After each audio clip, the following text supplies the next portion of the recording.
Hi hello guys welcome to truck drivers life. ఈ మధ్య కొద్దిగా ఒంట్లో అయితే బాగాలేకుండా వచ్చింది, అందుకనేసి అయితే కొద్దిగా వీడియోలు చేయడం అయితే ఆపాను. ఇంకా నుంచి అయితే మీకు కంటిన్యూగా వీడియోలు అప్లోడ్ చేస్తాను. సో కంటెంట్కి వచ్చేసేసరికి అయితే లాస్ట్ వీడియోలో అయితే చెప్పాను కదా, ఈ టైంకి బయలుదేరానని. ఎప్పుడు బయలుదేరాను, ఎలా జరిగింది, మొత్తం వీడియో తీసి పెడతా అని చెప్పాను కదా. మనమైతే లోడింగ్ బొకారోకి పెట్టుకున్నాము. ఇది లాస్ట్ వీడియోలో అయితే చెప్పాను కదా. మనతో పాటు ఇంకో బండి కూడా లోడ్ అయింది, అది తమిళనాడు బండి అనమాట.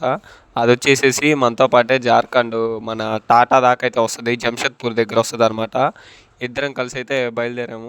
నేను వచ్చేసేటప్పటికి కొద్దిగా ముందుగా బయలుదేరాను, డీజిల్ పట్టుకొని డీజిల్ ఫుల్ ట్యాంక్ చేసుకోవాలని చెప్పి నెల్లూరులో. నేను డీజిల్ ఫుల్ చేసుకొని యాడ్లు పోసుకునేటప్పటికి ఆ బండి కూడా అయితే వచ్చేసింది. అలాగే మార్నింగ్ 8 దాకా అయితే తోలి, మార్నింగ్ 8 8:30 నుంచి ఒక 1 అవర్ పనుకొని మళ్ళీ 10 గంటలకు అయితే స్టార్ట్ అయ్యి ముందుకెళ్ళి టిఫిన్ చేసాం అనమాట. టిఫిన్ చేసి కొద్దిగా ఒక 300 కిలోమీటర్లు వెళ్ళంగానే నా బండి టైర్ అయితే, ఫ్రంట్ టైర్ అయితే పంచర్ అయిపోయింది అనమాట. చూడండి, మీడే వీడియోలు చూపిస్తాను.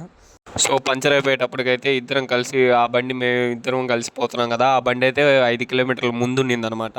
నేనైతే ఇలా పంచర్ అయిందన్న అని చెప్పి ఫోన్ చేసి చెప్పగానే 5 కిలోమీటర్ రివర్స్ తిప్పుకొని మరీ వచ్చి నాకైతే హెల్ప్ చేశారు. కరెక్ట్గా పంచర్ వేసుకునే టైంకి అయితే వర్షం అయితే పడింది. మళ్ళీ పంచర్ వేసుకోగానే మళ్ళీ వాన అయితే ఆగిపోయింది. పంచర్ అంటే అదే అనమాట, స్టెప్నీ మార్చుకున్నాము. ఫ్రంట్ టైరు జాకీ పెట్టి స్టెప్నీ టైర్ వేసుకొని ఈ టైర్ అయితే స్టెప్నీ కిందకి అయితే వేసుకున్నాను. పంచర్ కూడా కాదు, టైర్ అయితే ఎయిర్ వచ్చి పగిలిపోయింది. మంచి లోడ్ బండి మీద ఫ్లైఓవర్ దిగుతున్న టైంలో అయితే పగిలింది అనమాట. సో నా టైం చాలా బాగుంది, టన్నే చేసుకొని వస్తున్నాను. అదిగాక బండి అయితే కంట్రోల్లోనే ఉన్నది కాబట్టి ఆపుకోగలిగాను. లేదంటే చూస్తున్నారు కదా, బండి అయితే ఫ్రంట్ ఒకవైపుకి అయితే వాలిపోయింది. సో వాళ్ళు వచ్చి హెల్ప్ చేశారు కాబట్టి ఎట్లా ఒకటి తప్పించుకోగలిగాను.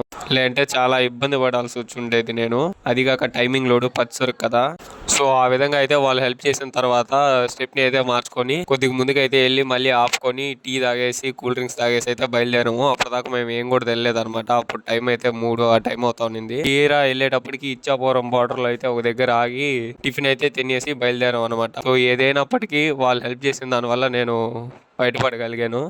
సో ఏది ఏమైనా కానీ బార్డర్లలో యుద్ధాలు చేసేది సైనికులైతే, స్టేట్ బార్డర్లలో నిద్దరితో యుద్ధాలు చేసి గెలిచేది మాత్రం మా హెవీ డ్రైవర్లేను.